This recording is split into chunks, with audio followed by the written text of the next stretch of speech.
महाराष्ट्र सरकार द्वारा ओबीसी समाज को लेकर 2 सितंबर के दिन जारी किए गए जीआर के विरोध में आज नागपुर शहर में देश भर के सभी ओबीसी समाज के संगठनों ने संयुक्त रूप से सकल ओबीसी महामोर्चा निकाला। मोर्चा शहर के यशवंत स्टेडियम से लेकर संविधान चौक तक निकाला गया। इस महामोर्चे में हजारों की संख्या में ओबीसी समाज से आने वाले नागरिकों ने सरकार के खिलाफ हल्ला बोल किया। मोर्चे का नेतृत्व कांग्रेस नेता और पूर्व मंत्री विजय वडेट्टीवार और राकापा शरद गट के नेता अनिल देशमुख द्वारा किया गया।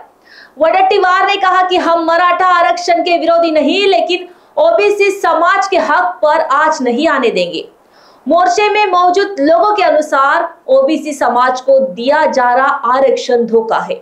मराठाओं का ओबीसी कारण किया जा रहा है और सरकार ने यह काला जीआर लाया है। ओबीसी समाज की सभी जातियों की जनगणना कर उन्हें राजनीतिक और प्रशासनिक आरक्षण 7% आरक्षण देना चाहिए। आरक्षण रद्द करण्यासाठी तुमच्यामध्ये भांडण लावण्याचं काम करतोय।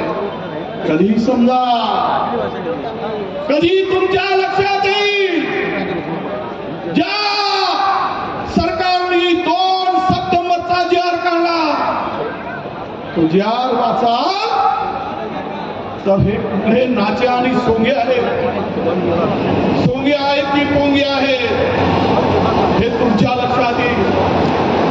अरे 200-374 जातीवर एका जरांगेच्या भरोशावर तुम्ही निवडून आला।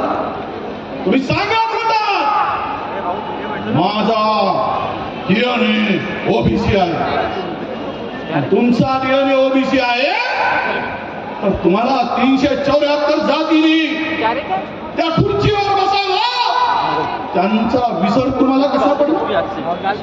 त्यांच्यावर अन्याय करण्याची हिंमत कशी झाली? हा जीआर ओबीसी मध्ये घुसखोरी करून ओबीसीच्या मानेवर सुरी चालवण्याचं काम या सरकारच्या माध्यमातून होत आहे। हे मी या ठिकाणी आपण कोणालाही माझ्या मंचावर ना हे मी सिद्ध करून दाखवेल। म्हणून माननीय मुख्यमंत्री महोदयाकडे गेलो होतो की साहेब हा आमचा हा जीआर रद्द करा।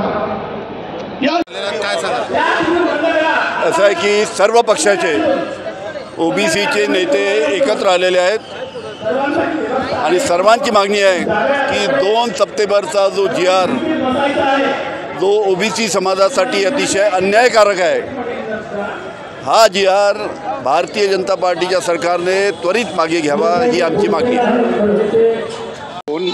आम्ही ओबीसी समाजाचे लोक साधारण एक अख्खी बस भरून आलो आहे। हा 2 तारखेचा जो काळा जीआर काढलेला आहे हा रद्द झालाच पाहिजे। सगळ्यात जास्त याचा फटका आम्हाला पश्चिम महाराष्ट्रामध्ये बसणार आहे। सातारा जिल्हा, कोल्हापूर जिल्हा असेल किंवा सांगली जिल्हा असेल, पश्चिम महाराष्ट्रामध्ये ओबीसी समाज हा 50% किंवा आहे, तो जास्त नाही। विदर्भामध्ये हा समाज 50% जास्त आहे, 70-80% आहे।